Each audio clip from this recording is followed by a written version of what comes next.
Ladies and gentlemen, boys and girls, welcome to Sins and Suffers podcast. I am your host, Mario Stanley, and thank you so much for downloading the show, for coming in and listening to this podcast that so many people work really hard to bring you. So first and foremost, let's get some formalities out of the way. If you're a first-time listener, thank you so much for checking out our podcast. We bring every episode with love, compassion, and honestly, some real talk. And so if you don't think it's so loving and compassionate, then you don't have to be here. But we're still going to bring it to you anyway, real raw.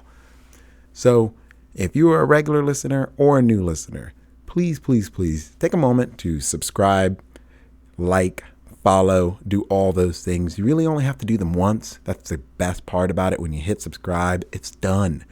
So if you haven't done that already, please take a moment to do that.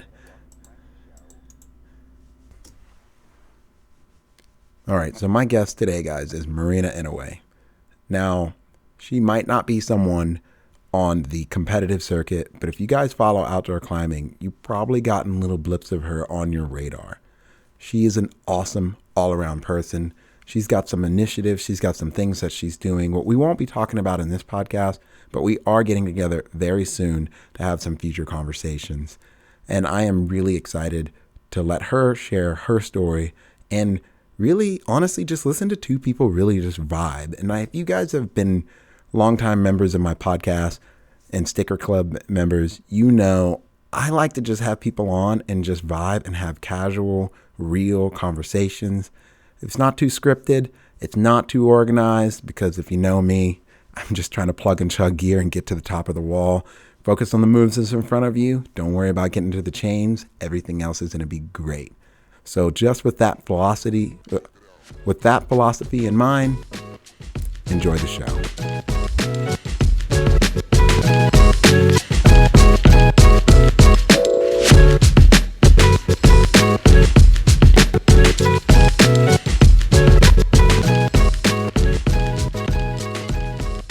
Marina, welcome to my show. I'm not going to assume that my guests know who you are. So can you tell people who you are, where you're from, what do you do, and what is your relationship to the outdoors? Sure. My name is Marina Inoue. I'm 35. I was born and raised in New York City. I lived there till I was 25, and then I moved to Richmond, Virginia. When I was 26, I started climbing at the gym there, and started kind of traveling full time and living on the road when I was about 28. I'm a tattooer. I make tattoos for people, and I've been doing that for 13 or 14 years now. Nice. Now, do you do that? Are you still on the road now, or are you home based? 2020 obviously changed a lot of things. And so I've been mostly based in Richmond this year again. I spent a big chunk of quarantine at my parents' house because I still don't actually have a full-time residence. But currently I'm living in Fayetteville, West Virginia.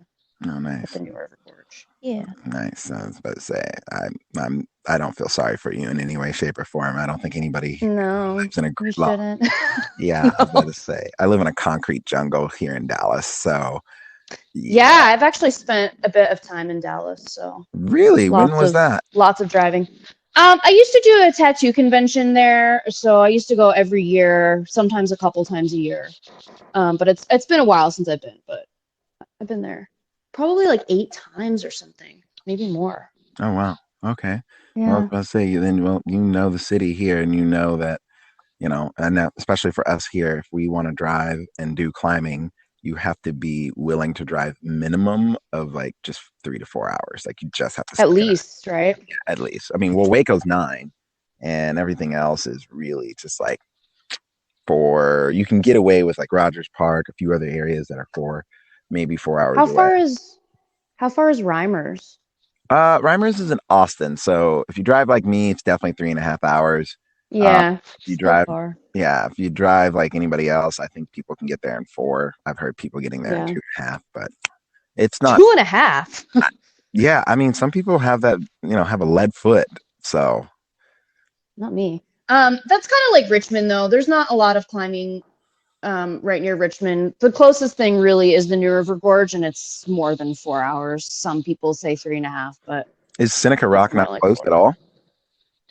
Seneca's like maybe 3.5 hours, so it's negligibly closer, and it's like you might as well just go to the new, Yeah, I no. think, Yeah, instead. no, I agree. Seneca's a scary place Yeah, anyway. So, I've only been one time, and it was very scary. yeah, I mean, you learn hard woman, hard trad climbing real fast there. But For sure. it is a very, very scary place. So, like, now, how long have you been doing tattoos, and are you still doing those? Are you working like remotely, or how's that working? So I've been tattooing. I've been working in the tattoo industry since I was 19. And I started tattooing when I was 21 or so. And I basically the way that I've finagled my life, as far as like work balance, climbing balance goes, is I'll work for a month or two, basically 7 days a week. And I'll also train in the gym at the same time. So it's like a really, I work from maybe like 10:30 to 6 or so, and then go to the gym from like 6 to 9 and Uh, do that almost 7 days a week. And then I take off a month or two to go climbing after that. okay, that makes sense. That's pretty classic. Yeah. It's pretty classic, Yeah, classic dirtbagger style. So, totally. It's like almost seasonal style. I can make my own schedule. Like tattooing has afforded me complete control and flexibility of my schedule. I'm like really autonomous in that sense. The shop that I work at in Richmond, which is called Absolute Art, I can always go and leave as I want, and which is like incredible. So so lucky to be able to do that. And then there's a couple other shops around the country that I work at on a regular basis as well, though not during COVID. I'm not doing any guest spots or anything like that.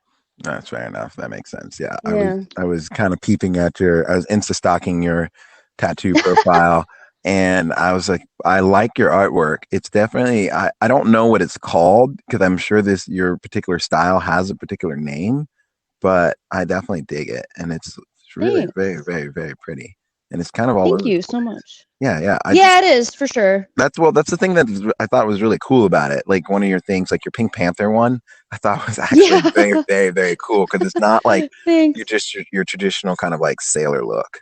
But Yeah. it's wild. It's cool. I definitely get a lot of influence as far as art goes from many, many different places. I like to pull reference and ideas from all different kinds of things. Do you So it ever kind of ends up, do you ever get sorry, any go of that? ahead. No, no, you're fine. You're fine. We're jumping all over each other here. Do I you know. ever get any of that from climbing? Like influence as far as my art goes. Yeah. No, I'd say that, and this is something that I could like kind of talk about for a while actually, but I don't have to. It's interesting sort of straddling these two worlds, because I don't find that they intersect particularly at all. I definitely find inspiration in nature for sure, but I find that I like very much when I'm in my work mode, climbing really, I don't even think about it. And when I'm in climbing, I don't really think about work that much, though I do paint a lot, and especially this, like currently I'm painting a lot and doing a lot of like art projects. It's they don't I don't find that they overlap, and I actually find that I'm like constantly trying to explain one side of my life to the other side of my life because they're really really different. They're really different communities and cultures in a lot of ways. Do you prefer them to stay that way, or have you been trying to figure out intersect points where they can kind of collide together, or did this just works out well and you prefer to keep it that way? I don't really know, it's strange to kind of feel like I don't exactly, and this isn't like how other people perceive me necessarily, but it's strange to feel like I don't really entirely like fit in. Like I need both things to be happy, you know? Like I don't think that I could just climb and be happy, and I don't think that I could stop climbing and just tattoo and be happy. And so in a certain way it balances itself out. Um I'm at times it feels like slightly uncomfortable, I guess. You say uncomfortable, and that I was just wondering if you can unpack that a little bit because that's just interesting to me. And now, when you say uncomfortable, are you talking about like just trying to navigate like these two worlds all the time, or like how are they uncomfortable? Just out of curiosity, I thought that was just an interesting choice of words. And then I have one more question related to this, and then we'll talk about rock climbing. Cool shit. Sure. I mean, to go all the way back, I grew up being growing up in New York City is a really different life experience, right? And Yeah. I grew up going to punk shows. I grew up being pretty politically radical. In certain ways, tattooing or people who get tattooed align more with that kind of community and lifestyle. The tattoo industry itself, not necessarily. It is still, like most things, very white, cis, heterosexual, male dominated. That's not to say that other identities don't exist within that community. They do, but it is very much like white guy dominated, which isn't so different from climbing, right? But there's like a certain um I'd say my friend group and the community that I choose to kind of like surround myself with on that aspect of my life that are not climbers are super radical. They, you know, they like all grew up as punk kids.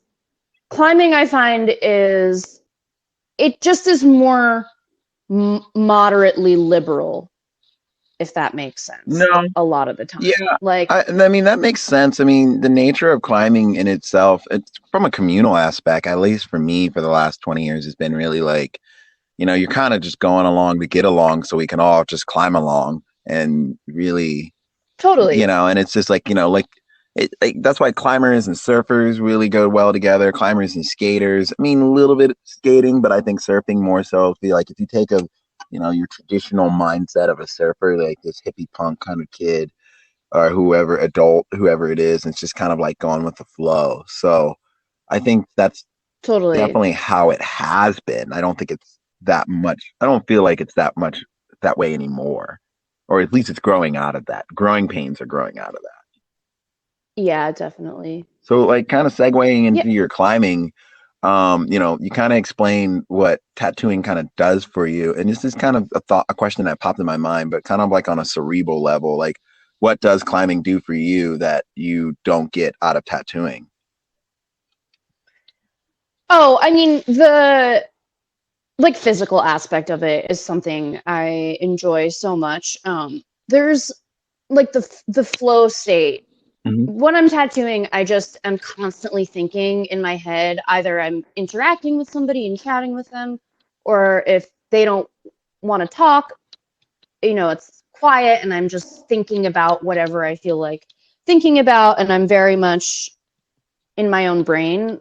And when I'm climbing, especially when I'm projecting something and I'm really focused and really know exactly where my foot is supposed to go and the beta, and I've rehearsed it, and it's this whole relationship, you get that classic sort of meditative flow state where your brain turns off and your body is just moving.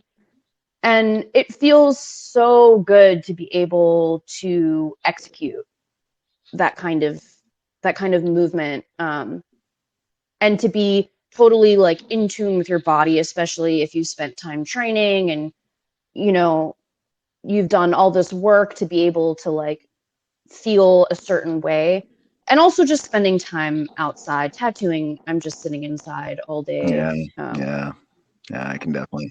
To be outside like in these beautiful spaces, um, in all different kinds of weather, the connection that climbers get to have with being outside is like pretty unique and special to the sport. Maybe, maybe surfing or trail running or something is, I guess there's plenty of outdoor sports where you get to do that, but Yeah, but you're just like so intimately interacting.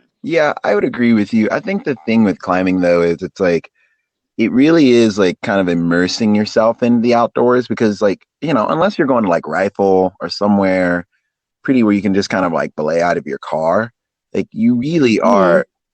I don't know. The thing I love about it is it's like I have to leave my whole concrete jungle world behind and I just completely forget about it. And it doesn't matter what happened. I mean, the whole, Dallas could be on fire and like it's not in my mind. It's not in my world. And I think with climbing, you have to be like, as you said, like surfing, you have to be so present. And I think that's the thing that allows me because it's funny. It's like as much as I'm focusing and thinking while I'm climbing, for me, it's a massive brain dump. It's a massive brain dump. Yeah, And I'm just like totally. after the end of a long day, it's kind of like, I'm either, chatty with friends, but a lot of times I'm just like sitting there and just like lying down flat on my back, just kind of happy and relieved. And, it took me a long time to understand the correlations of it. I mean, if you're an athlete or if you've ever done sports or anything, like you get that, but it's just a little different. And I think it is because of like the whole nature of it, of like kind of trekking out and getting out to where you got to be and everything like that. So, Yeah, it's so great. Just to be able to, especially like even when you're not climbing, you're just sitting outside and there's so many beautiful things to notice and so many things to appreciate. And, especially if you have like a good crew of friends that you like to spend time with, like that can be really rewarding yeah. as part of the experience. Yeah, I always tell my friends are always like, you're just as excited to rock climb as you are to belay me all day. And I was like, I just get amped.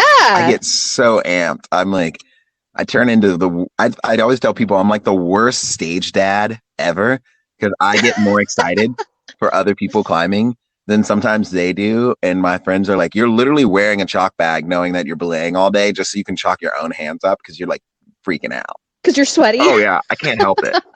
I mean, That's awesome. I want to go climbing with you. oh hell yeah, it would be super fun. It would be super fun. I am like Yeah. like when I mean full stage dad, I start cheering. Like my father, growing up, I ran track and field. He was that dad who would Mm-hmm. be like I'll never forget. I caught an interception, and I was just so surprised I caught it. I was looking at the football, and I looked at my dad, and I looked at the football, and I looked back at him, and he was like, "Run!" I was like, "Oh, I should do this," and so I just take off, and I'm just running, and I get clobbered, obviously, but Yeah. I'm like, he's like kicking trash cans or during track and field. He's like throwing stuff. And like people think my dad is so angry. And I'm like, Dad, how'd I do? And he's like, you did great. Let's go get ice cream. You know? That's And awesome. that's like him. And I Yeah. always thought that was like, I don't know why he's this way. It's so weird. And I am that on steroids. Like I get so excited. Like even watching my kids compete in the competitions because I'm a full-time youth coach. Um, Mm-hmm. Sometimes I like literally have to go in the back of the gym and watch them compete through a security camera because I just like I lose it. I can't. I get so excited if they send and if they don't make it, I like fall on the floor and just like collapse. And I'm like a toddler. That's cute. So I can't help it. I like it's like That's so ingrained funny. in me.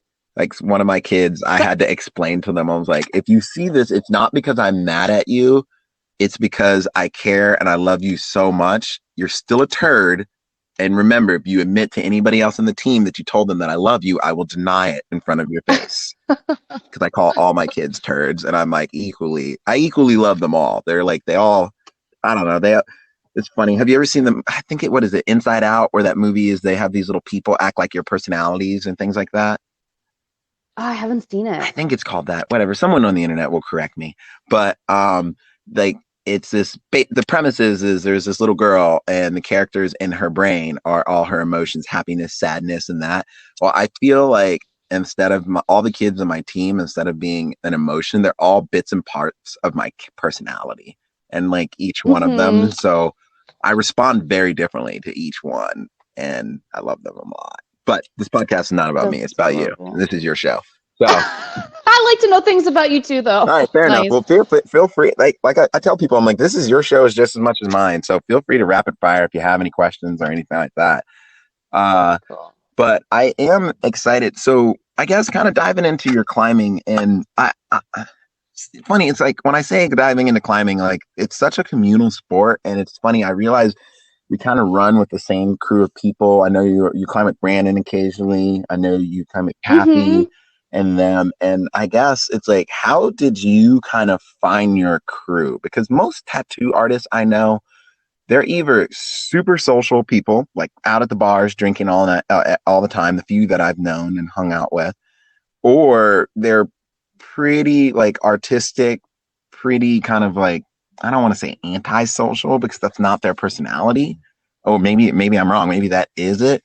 But it's just funny to me because like when I was first looking at your profile and I started following you, you had mentioned something about a tattoo in your climbing post, or like someone had mentioned something like, I want to get a tattoo from you. And I was like, what? And I just thought you were just inked up because it was cool as shit. You know, I was like, okay. Okay, bad. I was like, all right, I don't have tattoos, so but I'm like, she checks the millennial box for cool tattoos, I do. Yeah. and but I guess like how did you come across your people or your crew of people that you climb with? And like, obviously they don't overlap as we talked before. Yeah. I mean, I think just from, I started climbing in Richmond, so I met a bunch of people who I'm still like really good friends with to this day. And a lot of people from Richmond climb at the New, and then so I was going to the New a lot, and having climbed at the New so much, I met people out here. And then, really it just comes from having kind of traveled these like somewhat full-time seasonal circuits. You start to see the same people in the same places. And just like people I felt like I connected with, I ended up being close with. And it fluctuates and it's really dynamic and it changes depending on where I am. For sure, like who I spend a lot of time with. But it's an interesting thing. Like I feel like the closest and most long lasting friendships you make are the people who, when you're together, you connect really well and you can have like these conversations that go beyond climbing. Um, Even like while you're climbing and at the crag, like these really genuine friendships. And then some time passes and you don't see them and you don't necessarily keep in touch because you don't have to. But when you see them again, that connection hasn't shifted or changed at all. Yeah. And so it just kind of like depends a lot of the time. But I've made some like incredible friends through through climbing. And I'm constantly like making new friends and having new connections, especially in 2020 this year, which is funny because it's like the year that I've climbed the least, but I've made the most new friends. Why is that? It's been a polarizing year, and I think people have been, I spent a lot of time online, Yeah. and like while my own like thoughts and beliefs and um priorities and things I want to do have solidified this year more than ever before. Like I think it has for quite a few Yeah. people. Yeah. Like that, you start to see other people in the climbing community who you can really like align with, who feel like comrades. Um, and most of those people I haven't met. Some of them I have. Some of them I already knew, and we've like kind of been in tandem growing in the same kind of directions, and you're like, oh, you get it, like I feel the same way, like I'm motivated to work on the same things, and it's like exciting, Yeah. No. to see that. Yeah, I would definitely say that I think majority of us had spent more time online and just raging in our own brains about what is going on. Totally. And I'm going to use that term loosely because I don't know who listens to this podcast. And if you do listen to this podcast and you're a big fan of T45, I'm not. And I'm still going to thank you for listening to this podcast. That means I'm doing something right. But, um, you know, I, it's weird. And the reason why I was curious about that is because I definitely feel like I, as long as I've been climbing, I've definitely kind of had this like wide crew of like 30 or 40 people that I've kind of like travel around the country and climb with. But I definitely have noticed this year that my climbing pool has always been very wide, but it's almost like, Mm-hmm. have you ever walked through a river or different parts of a lake, and there's deep parts and there's not deep parts? And, each part of the lake represents different people. And some of these people, we have just dug this out into this bottomless trench of our friendship where we have just gone so deep and we've been so vulnerable with each other about what's been going on, how this makes us feel, how do we approach this, how do we approach, it isn't even our job to motivate, mobilize, and organize our community, and it's been a Mm-hmm. wild, wild thing. And I will say that I have definitely appreciated your comments, your posts, and the things that you have been putting out there. I definitely stand in solidarity with you because it's definitely been very heartfelt, and you have definitely been putting out there very good vibes into the universe as far as I'm concerned.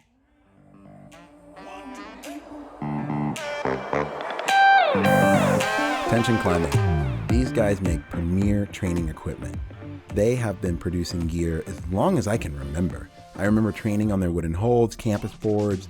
I remember using all of their equipment, and they're still here killing the game today. And they are supporting this podcast. They are supporting so many different athletes.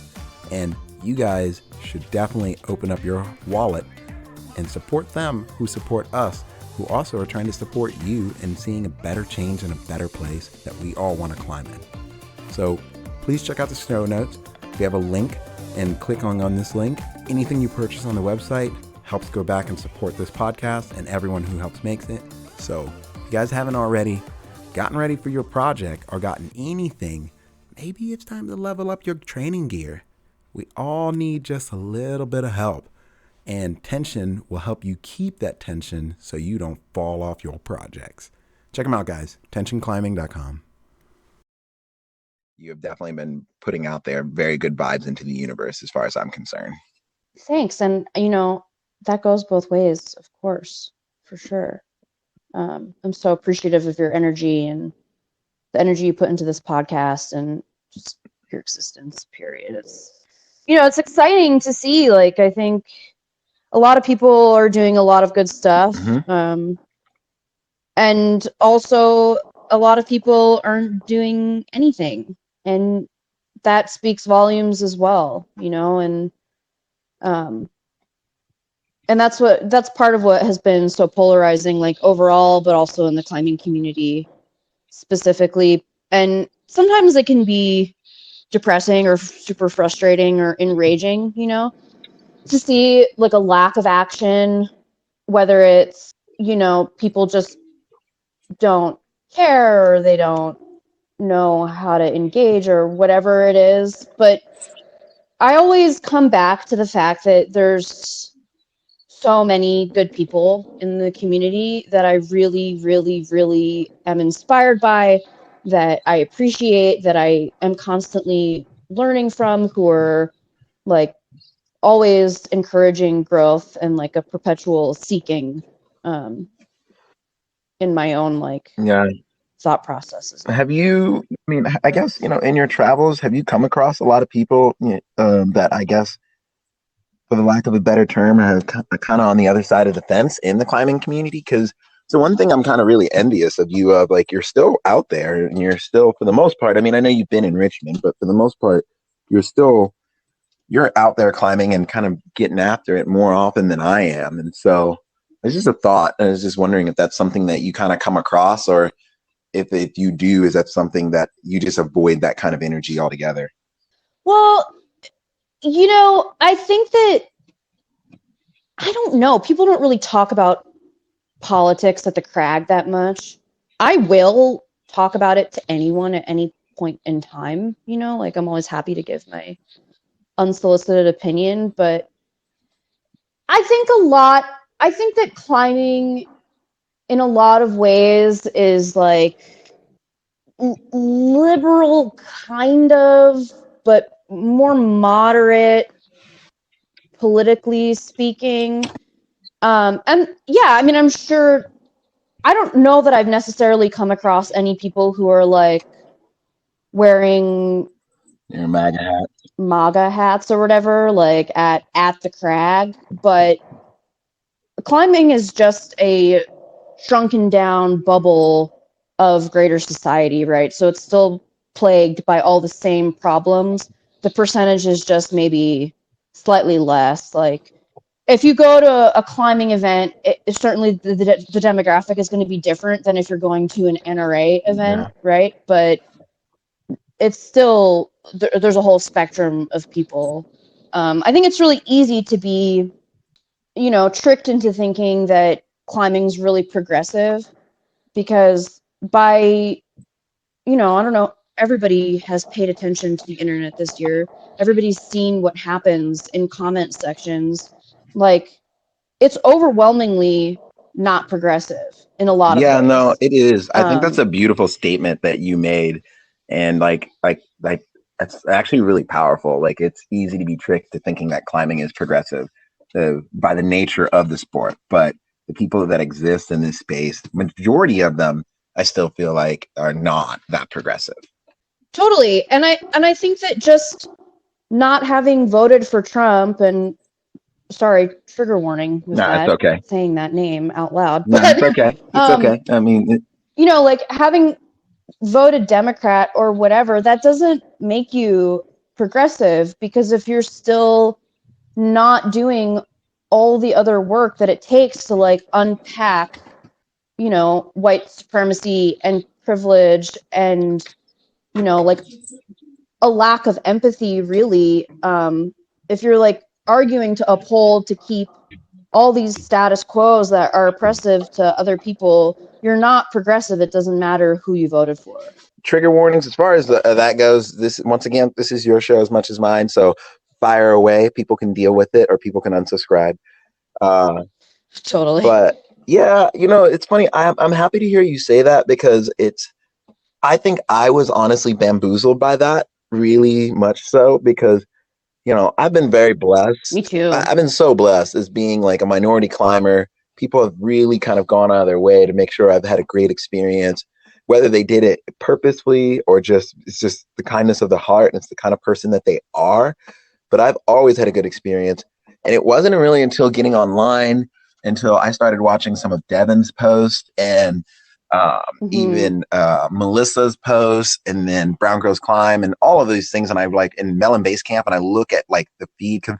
I'm not really one to go back and read through all the comments. It's just not my style. Oh, Yeah, it's don't. just like I'm just like I'll read like the first like 10 or 15, but like once it starts turning into these long form threads, it's it's just to me it's just like this is just too much. I have other stuff to do with my life. And No, it's like you're punishing yeah, it yourself. really is. But, when I decide to dive down that rabbit hole, I have been very surprised by the language and just the sheer intensity that people are putting forth. And I was just tricked. I was totally bamboozled thinking that, like, I was like, who is saying this? And I would, like, this person's not even a rock climber. And I click on their page and I'm like, oh, you're doing some alpine, doing a little trad, doing a little Yeah, sport. Okay. Oh, okay, boo boo, you know what you're doing. Shit. Okay.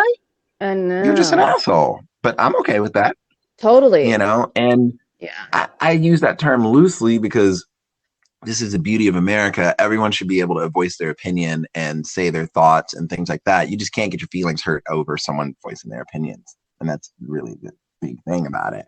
But it is very surprising. And I was just really floored. I knew this sport is a good old boys club. I just didn't really think there was still that many good old boys or the tradition and the cultures and the how do you say the just the nature of being a good old boy is being passed down. And I just didn't think that was being passed Completely. down from generation to generation. I figured it for a while, but the culture we live in is changed enough where that really shouldn't be a thing anymore. And it really still is a thing, which is really surprising. No, it really is. And that's something that is similar into tattooing. It's definitely very much like good old boys club being passed down through like apprenticeship, and so that is one way in which like mentorship um is sort of passing down those toxic traits. But I think a big part of it is denial. And I had a similar experience to you where like I started climbing and was like super accepted and felt really supported and like really pretty comfortable like with my identity within climbing, but also like my proximity to whiteness is significant. Like I'm half Japanese, East Asian, and half white. So I'm racially ambiguous, but I'm You're like white passing. I don't identify. Yeah, I mean, I don't identify as a white person, but I would say that I'm like very light skinned, white adjacent, proximity to whiteness, all that. Like people forget that I'm like not that I'm not white a lot of the time.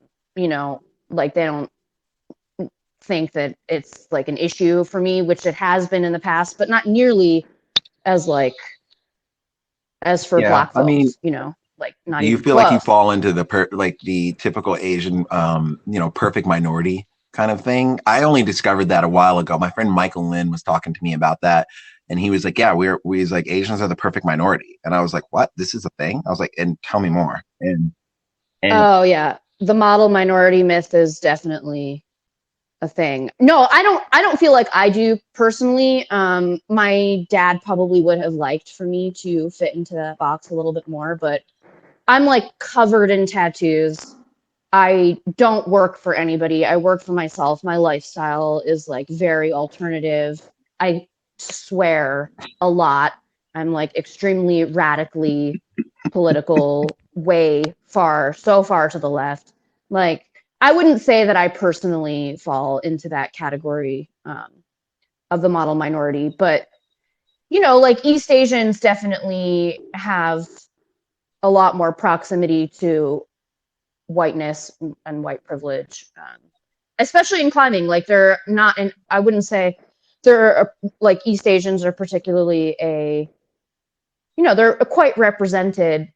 There's been times where I've been at the crag where it's exclusively East Asian folks, which was like really cool, but I was like, whoa, there's like really big East Asian community. And that's not to deny that Asian folks, especially now, don't experience no, racism. I'm not saying that at all, because it definitely happens. I've experienced it myself. Almost all of my friends have experienced it. yeah, It's no, not the I same, imagine it's always been much more complicated Um, for you because the beauty of just having black skin is it's like, well, it's kind of right there in your face. So people are pretty abrupt about it, just like my skin is kind of like right there. But I don't know, I've just imagined because that's the same way it is in our gyms. Like we have a very large Asian community that climbs in the gyms and everyone's super rad. And I've only gotten to talk to a few people. And one of our route setters, him and I had a conversation about this, and he was like just navigating these spaces and navigating that.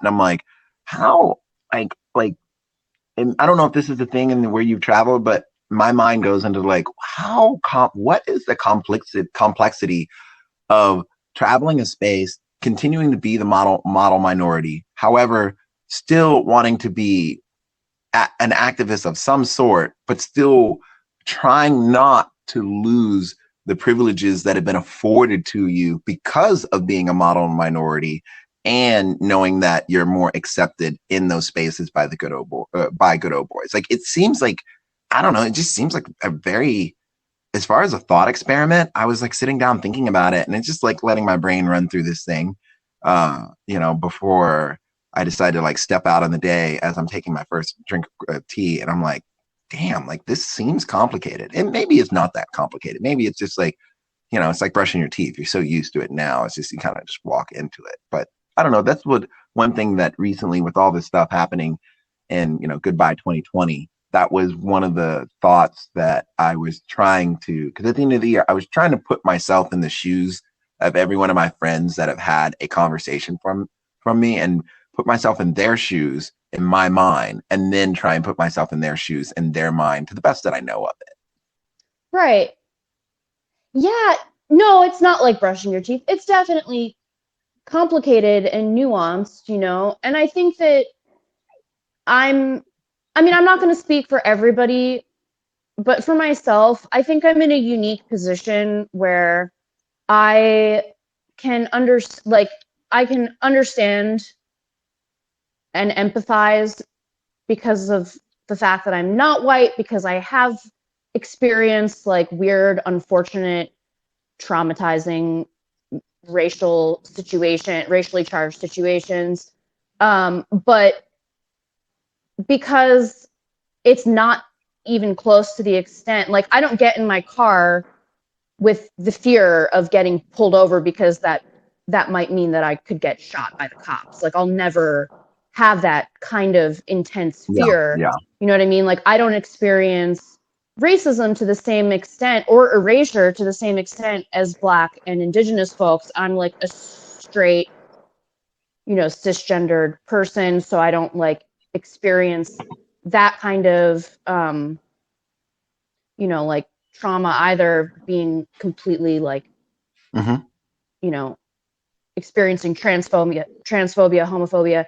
Um, but so basically like the position of privilege that I'm finding myself in, but also being able to empathize in a way that maybe like entirely white folks have a harder time doing. I feel like I want to and I need to use that position to help push other people to understand No, it more. Does does. that make It really sense? does. Am I I think one thing ranting? that would kind of help it bring it to full circle, like, and I understand this is probably a very big, simple little question that I'm about to ask, but like, if you could put it into a sentence or a paragraph, like, what do you want people to understand across the board, that like the message or the narrative that you're trying to push forward, like the phrase or whatever it is, but like, if you could like sum it all up. That everything, including climbing, is plagued by pervasive and systemic white supremacy in this country.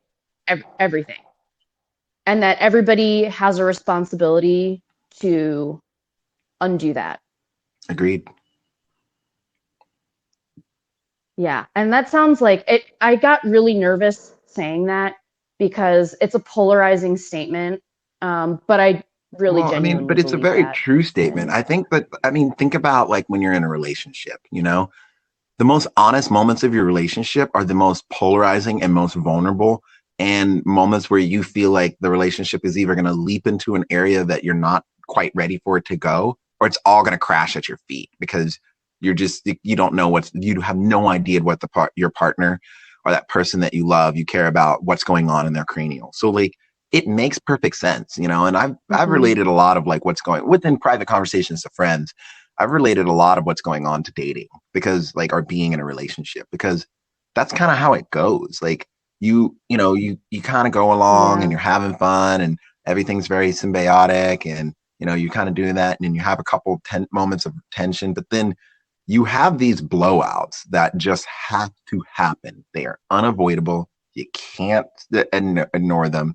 And it's like, I mean, rock climbing is like a dating relationship in itself. Think about it. Like, when you ignore rock climbing for a long time and then you come back to it, it's a raging bitch. It is so hard to rock climb. If you like ignore it for like 4 or 5 True. months and you come back, you're like, why do I suck? And it's like, no, you don't suck. You've just ignored me for very long. So I'm letting you know how hard this is. And so I think Yeah. that's the thing is like, I love that statement, because I think the way you ended it is really beautiful. And it's like, listen, we're not trying to bash you over the head and tell you that you're a bad person. We're not trying to bash you in this. What we're trying to say is like, the grand scheme of things is this country and everything in it was built with people who had the mindset that the other is less worthy and of human decency and dignity, and whoever those people are, they just don't deserve as much as they do. And it's okay that you can think that. But the problem is you can't build a society on that, because I'm not going to dictate what can go on in your head. Yeah. If we all could control if we could control what goes on in another person's mind, the entire human population would have been massacred a long time ago. So I think the thing is like telling people that we need to dismantle this is a very, very, very key thing. And that's complicated and that's big. And I don't think we all know what that looks like.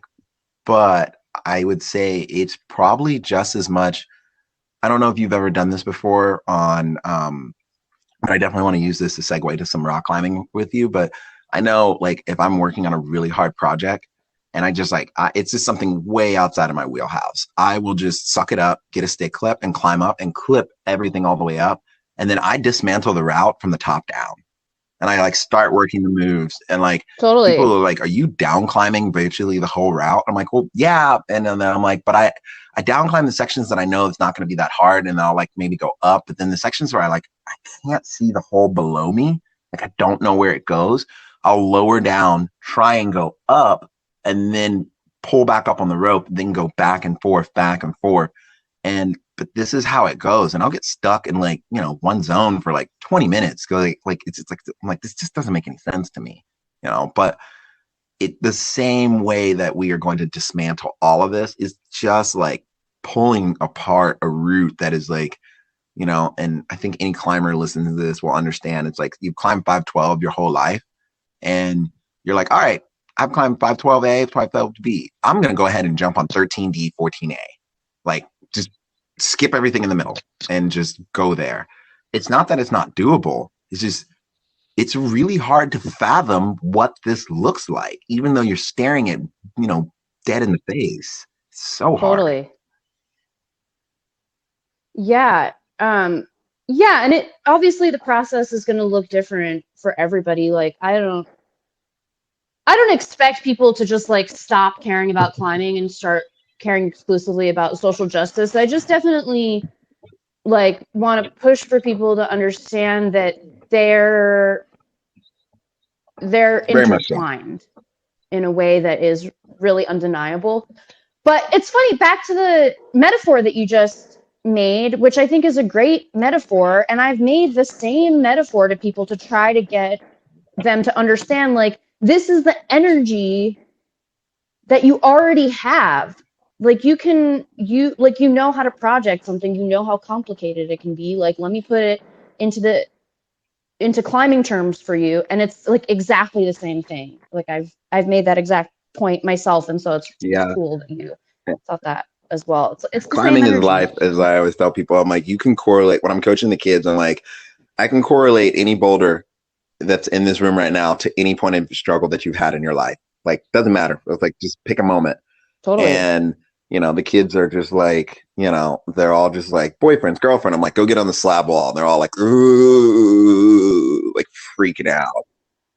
Yeah. And I'm like, I would be saying that too. And they're just like, oh, I want to feel great. I'm like, go get on a 30-degree wall with jugs and and skip every other hold. You're going to feel like a hero, and it's just like, it's just, totally. it is that way. And we're just such physical creatures. And I don't think that, I don't know. I think that we just allow ourselves to get caught in our heads and our brains, but our bodies are meant to move and our hearts are meant to go along with the movement.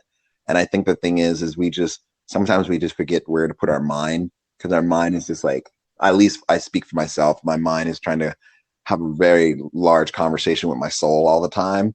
And sometimes I just need to get those two to just go in a room and have their own conversation and come back later when they kind of make up their mind, and just allow my body and my heart just to release the energy that they are creating. Cause like they're just putting off so much energy, and my body and my heart is the battery cell that holds that energy. And I've got to get it out. Mm-hmm. And I don't think people do that as much, and they just let it fester. And moving your body in any way, shape, or form, doesn't matter how old you are, is really important.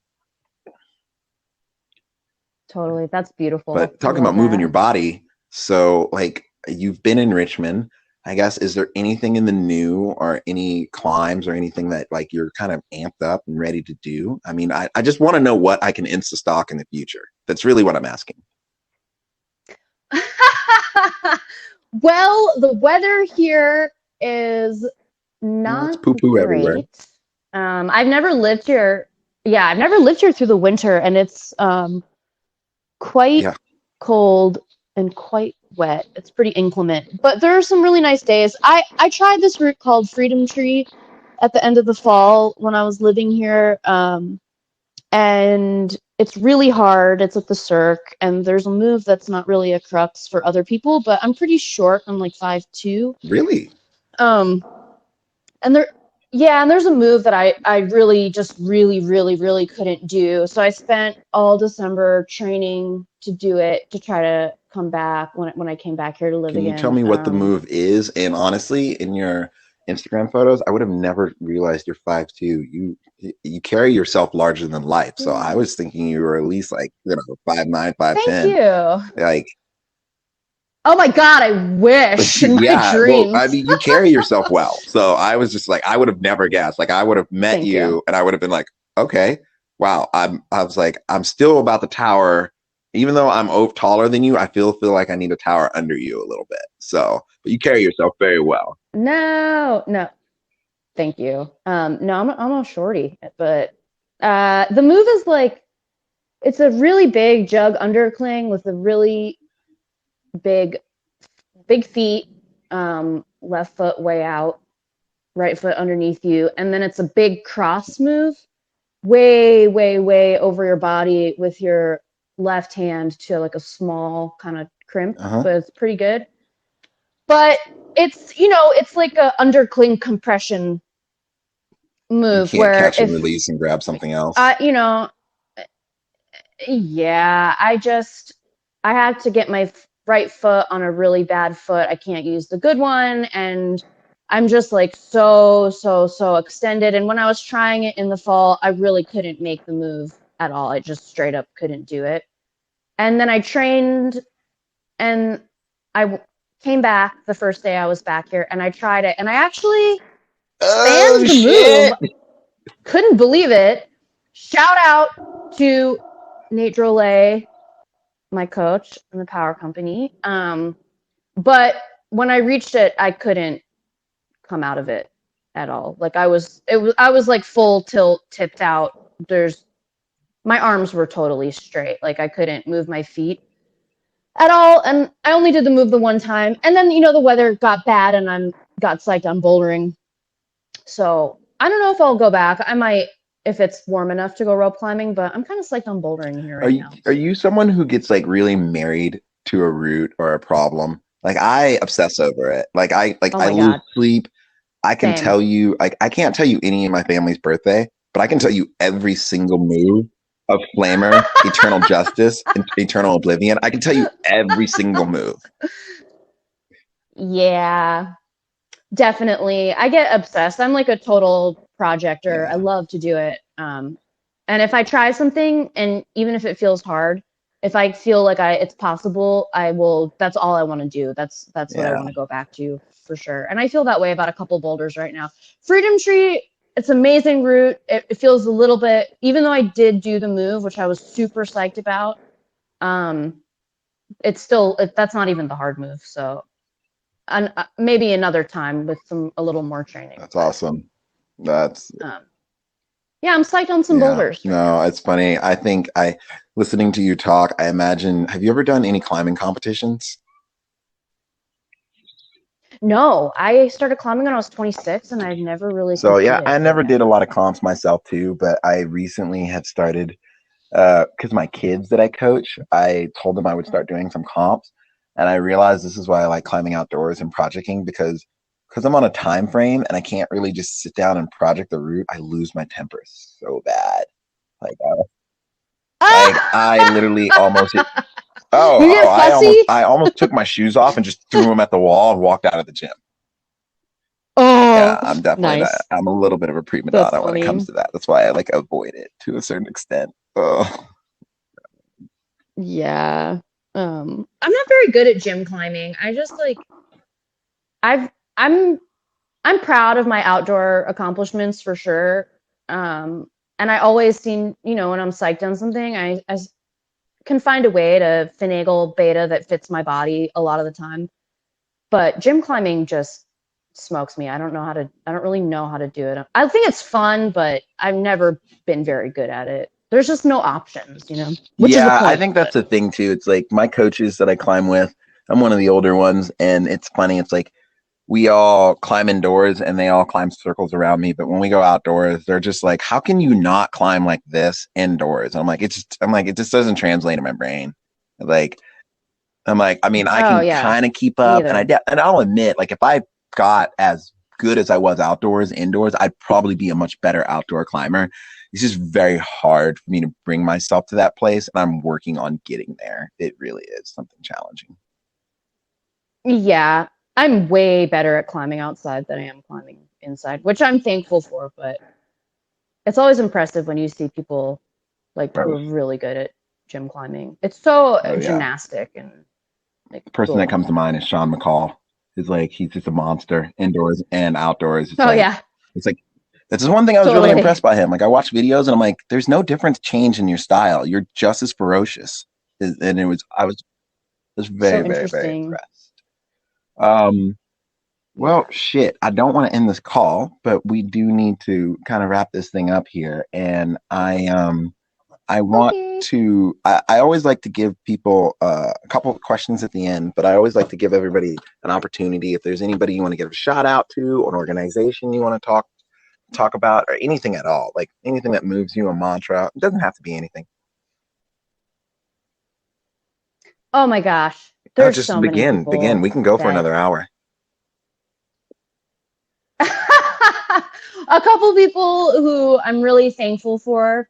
And this is not a comprehensive list, but Dom Davis, Brandon Belcher, Devin Dabney, Juliet Hammer, Maylise Edwards, Brittany Levitt, Nate Pierce, Brown Girls Climb, Melanin Base Camp, like all these organizations that exist.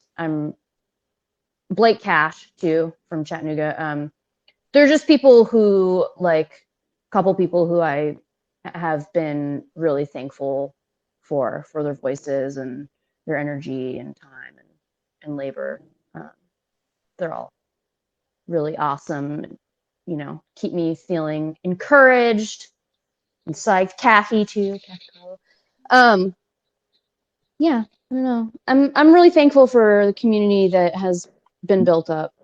Like really, I really would thankful agree. for I it. feel like the community that has been built through 2020 Yeah. is not just poured concrete. It's like someone dug a trench, put some big boulders down, a lot of stones. Like, if you ever get a chance, like Google the image of how the Roman roads were built, and that's why they still exist. It was a massive undertaking of how they built those roads, and that's why they still exist.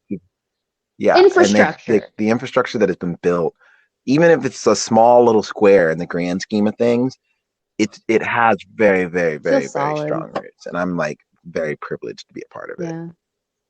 And I think Totally. It feels so. I guess the only other question I have, really and solid. you are the first person that I'm asking this question to of the year, because what was your send and what was your suffer Ooh. of 2020? And then I guess what are you looking forward into the new year? Um, so my